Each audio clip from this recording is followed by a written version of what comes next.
When news breaks, we are already there.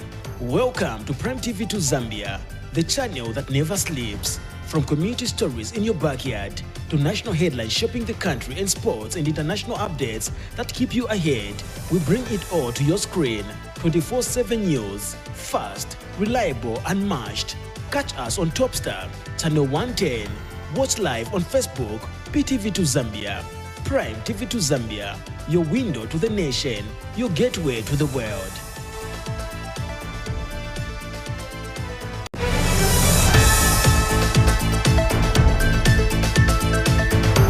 Henna mulijisi idekoda ya Topstar amwebere magani atugwa munchiri agasimpe amumasena momukala ambunga bahimuwezelela twambo bahomega abahimulimo twamwetela magani muhyogo yonse hajihi anamajaja wa Prime TV2 channel 110 ninganda ile tamagani mbwabele.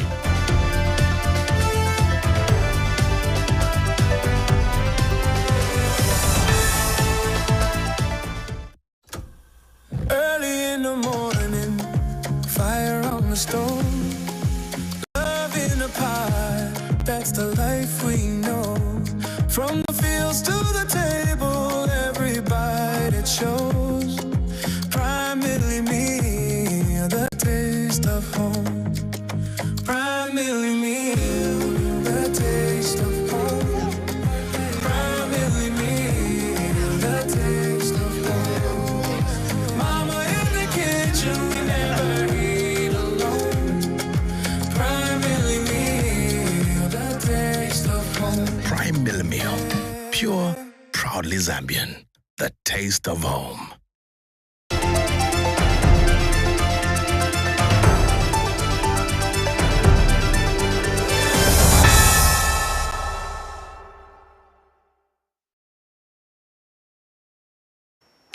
A warm welcome to Prime TV2 News, a home of breaking news. My name is Jessie Kalambo. We are coming to you live on Topstar channel 110, as well as Facebook, which is PTV2 Zambia. Be sure to like our Facebook page for more updates. And now the news headlines. The Eastern Water and Sanitation Company, EWSC, has started the rehabilitation of the water distribution network infrastructure in Chipata City. The Lusaka Magistrate Court has denied former Foreign Affairs Minister Joseph Malanji bail pending appeal. Ghanaian President John Dramani Mahama has challenged African leaders to focus on transformational leadership that leaves their countries better than they were found. And now the news in detail. The Eastern Water and Sanitation Company, EWSC, has started the rehabilitation of the water distribution network infrastructure in Chipata City. EWSC Managing Director Aaron Mulinda says the project, valued at over 240 million kwacha, is funded by the Germany Development Bank, KfW, and is expected to be completed next year. Engineer Mulinda says the project involves the replacement of over 90 kilometers of old water and pipes with modern and durable materials. He states that the project also aims to reduce the loss of water through leakages and expand water supply to areas currently without access, including the Magazine and the Chimwemwe compound.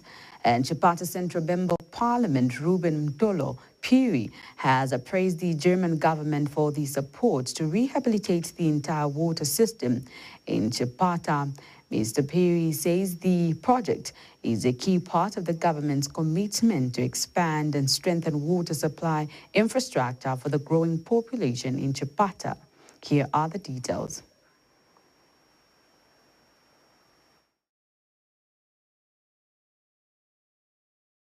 Eastern Water and Sanitation Company currently loses over 45% of non-revenue water due to the old and dilapidated water infrastructure.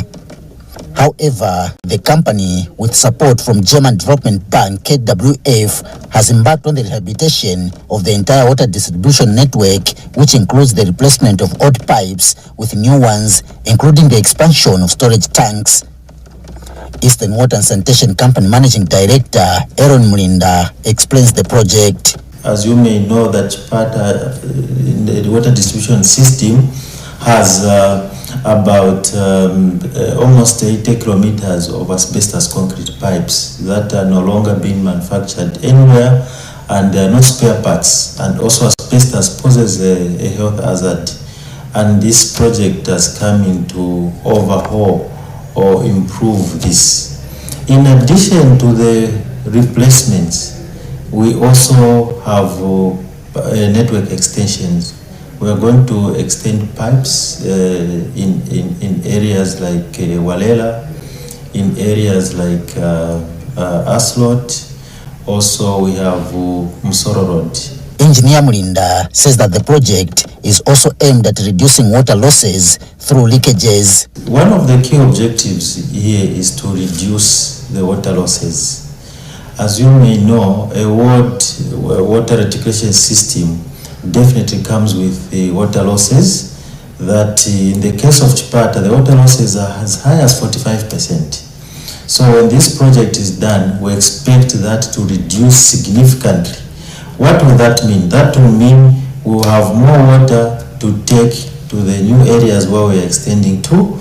It means also we are going to save in terms of costs. Sour Group Company is contracted to do the project, which is expected to be completed and handed over next year. We're going to be, so at the peak of our project, we're going to employ about 100 people. And then these pipes will be laid all over the peri-urban and the peri-urban areas. Chipata Central Member of Parliament, Ruben Mtoropiri, has commended the German government for the support on the project. Who supported us to really bring out very clean water from Damto? It was the German government. It didn't stop there.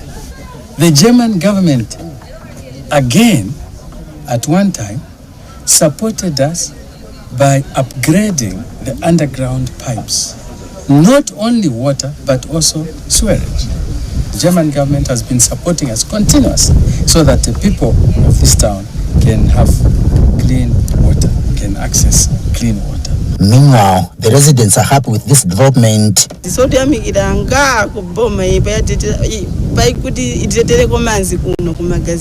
Christopher Basilio Banda, Prime TV News in Chipata, Eastern Province. The Lusaka Magistrate Court has denied former Foreign Affairs Minister Joseph Malanji bail pending appeal. Malanji had applied for bail pending appeal at the High Court as he challenged his conviction and sentenced to 4 years imprisonment for owning property deemed proved of crime. Ghanaian President John Dramani Mahama has challenged African leaders to focus on transformational leadership that leaves their countries better than they were found. President Mahama was speaking on Thursday evening during a state banquet hosted in his honor by Republican President Hakainde Hichilema at Intercontinental Hotel in Lusaka as part of his official state visit to Zambia. He said Africa's development agenda must be driven by visionary leadership, good governance, and policies that deliver lasting social and economic benefits for citizens. President Mahama further emphasized the importance of strengthening cooperation among African states, noting that unity and a shared purpose are key to unlocking the continent's full potential. Meanwhile, President Hichilema reaffirmed Zambia's commitment to deepening bilateral relations with Ghana, highlighting shared democratic values and the need for enhanced collaboration in trade, investment, and regional development. The two leaders expressed confidence that stronger Zambia-Ghana relations will contribute to broader African prosperity. My brother President, tonight's banquet is not only a celebration of what we've achieved during this visit, but also a reaffirmation of the friendship, trust, and shared purpose that we have. It reminds us that Africa's future will be shaped not just by treaties and institutions, but also by relationships that are grounded in mutual respect and shared beliefs. Leadership, about the weight of expectations of our people, and about the responsibility we carry to leave our countries better than we came to meet them. It was an honest conversation between two African leaders who understand that leadership is not about power, but it's about service. That moment for me captured the true spirit of this visit, and I thank you, my brother, for inviting me. Happy that we were able to reach consensus on the structure of this state visits. We're not concerned, both of us are not too concerned with excessive, if you like, protocols. Politics is important, it brought us into offices, but the importance of working on the economic side of our partnership. Very, very important, and I'm happy to say that since yesterday, the President came in, this morning at our bilateral meetings, we covered a lot of ground. First, to retrace our roots. The Ghana-Zambia partnership, the path drawn by those who came before us, President Kwame Nkrumah, President Kenneth David Buchizia Kaunda, in creating this partnership. That time anchored, as the President will say a bit more, on Pan-African. In other stories, the Kafue Gorge Regional Training Center, KGRTC, has disclosed that it is considering exploring nuclear energy, an issue that formed part of discussions at the recently concluded Central and Eastern African International Investment Forum. Kafue Gorge Regional Training Center Chief Executive Officer Davis Chinkosa says as a center of excellence, the institution is ready to partner with stakeholders in the private sector interested in developing the nuclear energy space. Speaking when a delegation from CIIF visited the center, Mr. Chinkoso says the institution is, however, cautious, noting that nuclear energy development is not something that can be done overnight, but is a process that requires learning and careful consideration in line with national energy policy. He says while nuclear energy is an area the center can explore, it wants to be ahead in terms of technology and technical knowledge once Zambia ventures into that sector. Mr. Chinkoso says the center has taken keen interest in issues discussed at the Energy Forum and hopes to explore all possible ways of bringing knowledge back home for Africa as a whole. Meanwhile, Mr. Chinkoso says the center is developing power projects, particularly in the solar space, and is also focusing on wind energy, describing these as some of the projects currently under consideration. Favorite Cheesy has filed in this report. Against the backdrop of rising power demand and persistent energy shortages, Africa is stepping up efforts to secure sustainable and reliable electricity to drive industrial growth and economic development. It is within this context that the push for alternative energy solutions is gaining momentum, with the Kafue Gorge Regional Training Center now exploring new frontiers in energy development. Kafue Gorge Regional Training Center Chief Executive Officer Davis Chinkoso says the center is considering nuclear energy as part of its long-term plans to strengthen technical capacity on the continent. The proposal emerged during engagements at the Continental Energy and Infrastructure Investment Forum, a high-level platform bringing together governments, investors, and industry leaders to advance infrastructure and energy investment across Africa. And as a Center of Excellency, we are ready to partner up with partners that are interested in developing this area as well. But of course, we are cautious that this is not something that can be done over tomorrow. It's a process that you really have to learn through and be cautious in line with national energy policy. So yes, we can explore those elements, but as soon as Zambia begins to venture into that area, we want to be ahead of us, of the country in terms of the technologies in that space.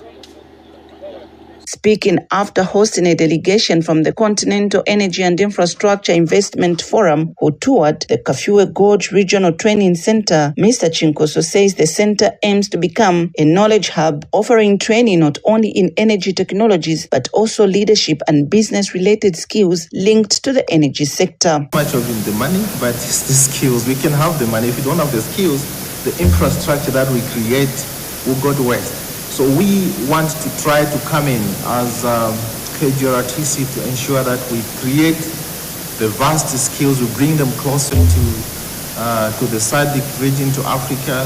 There's some of the skills that will help us be able to package projects, create enough energy in the continent and develop Africa. And this is what we really want to see in the next few years. And Zimbabwe's Deputy Minister of Mines and Mining Development, Caleb Makwiranzu, urged African countries to unite in addressing power shortages through collective investment and skills development.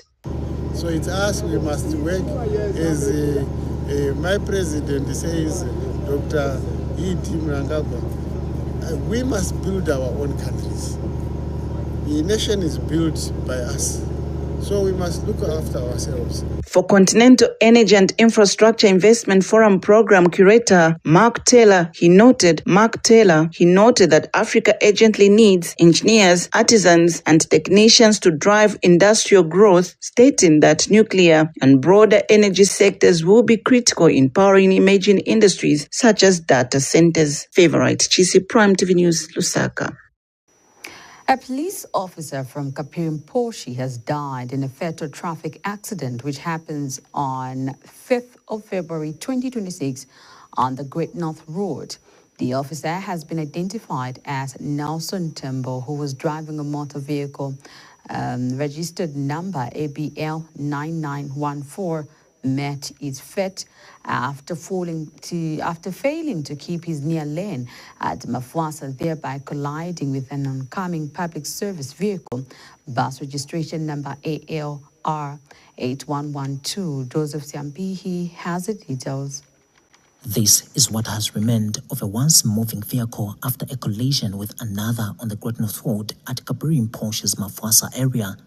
The fatal accident involved a public service vehicle bus registration number ALR 8112 driven by Shadrach Musatwe with 49 passengers on board, as well as a Caudina registration number ALB 9914 driven by Nelson Tembo, a Kapirimposhi-based police officer, sergeant by rank, who was alone in the vehicle driving from east to west direction. The accident happened when the driver of the Caudina failed to keep to his near side, hence colliding with the oncoming bus.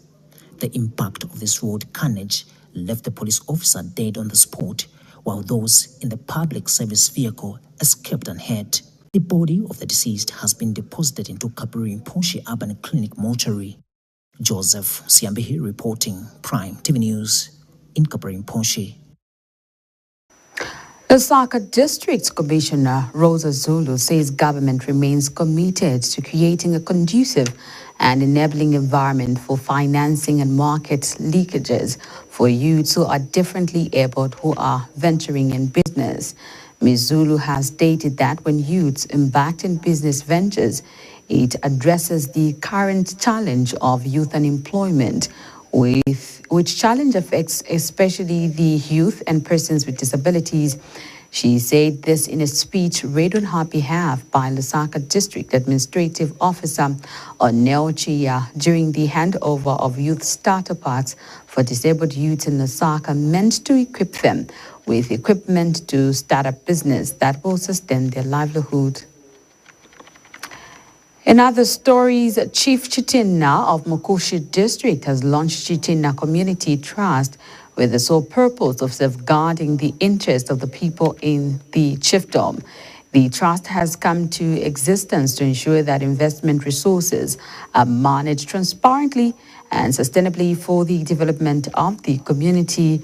The trust comprises of a number of stakeholders who will work to ensure that its mandate is fulfilled. Joseph Siambihi has the details. It was a launch of Chitina Community Trust in Mukushi District of Central Province. The trust has been established to ensure that resources are managed transparently and sustainably for the development of the chiefdom. Chief Chitina clarified that the establishment of Chitina Community Trust is not conflicting with the already existing North Swaka Trust, which is conserving the national forest reserves. Pakati ka Chitina Community Trust na North Swaka Trust abawonse tachiri pomula ndi ukukwata ma trust yabiri mu chiefdom imwe. Then Chitina Community Trust ni trust iwe ilebombera nguchita spearhead ama developments aya mwa Chitina chiefdom. So everything to fibilita filelo hapo. The Mukoshi Town Council Vice Chairperson Lewis Mayoya crossed the event at Shalom Lodge. I've seen that this trust will last for a long period of time, for ages and decades to come. Let's make sure that we put in younger people into the management of the trust. When you put older people like me who is 60 years old, I'll only manage for a few years. After I die, the knowledge dies. Let's make sure that we put in younger energies like Chris Mutale, Kapandula, who have maybe a lifespan of 30, 40 years more. Meanwhile, Mimosa Resources Stakeholders and Corporate Affairs Manager Ian Banda has pledged support to the trust.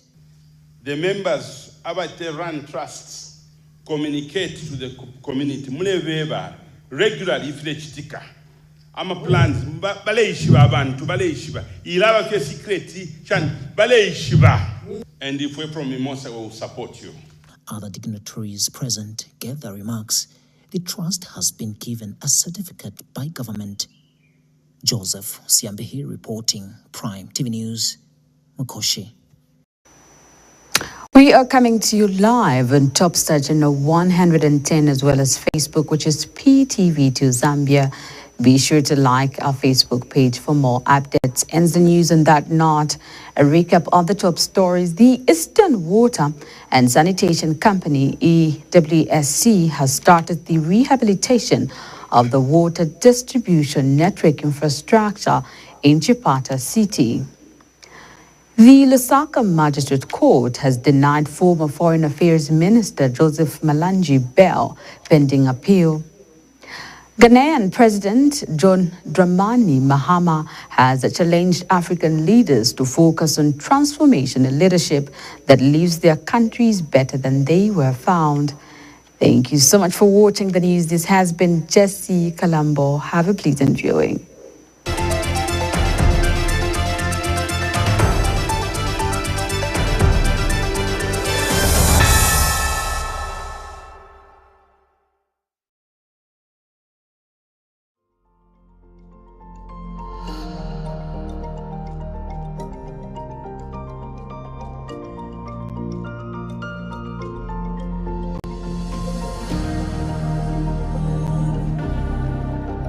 What do we stand for? We stand for possibility, for the belief that every tomorrow begins with a choice made today. We stand for growth, for curiosity that pushes boundaries, for knowledge that prepares you not just to adapt, but to lead. We stand for community, for minds that don't just think, but connect, for hands that don't just build, but uplift. We stand for experiences that shape you, for friendships that anchor you, for courage that carries you beyond this place. Here you become more than a student. You become a maker of solutions, a believer in dreams, a contributor to something greater than yourself. This is where purpose meets possibility. This is where futures are built. Charles Brook University, where you stand for what matters.